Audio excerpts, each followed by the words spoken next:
Samantala, balik sa operasyon na ang ilang lugar ng mga paliparan sa bansa na apektado ng Super Typhoon Uwan, ayon yan sa Civil Aviation Authority of the Philippines o CAAP.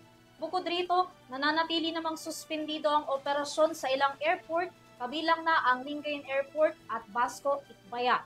Kung ngayon ang iba pang detalye sa aking report. Inanunsyo ng Civil Aviation Authority of the Philippines o CAAP na balik na sa normal ang operasyon ng ilang mga airport sa bansa na kanilang nasasakop matapos ang paghagupit ni Bagyong Uwan sa iba't ibang lugar. Kabilang sa mga ito ang Bicol International Airport, Masbate Airport, Naga, Verac, Taet, Kawayan Airport, kung saan sinuspende na ang notice to airmen.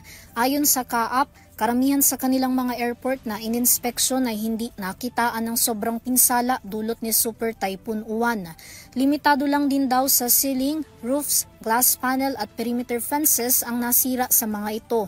Nagbukas na rin daw ang Baguio Airport, gayunpaman suspendido pa rin ang visual flight rules dahil sa poor visibility nito dahil sa malakas na pag-ulan.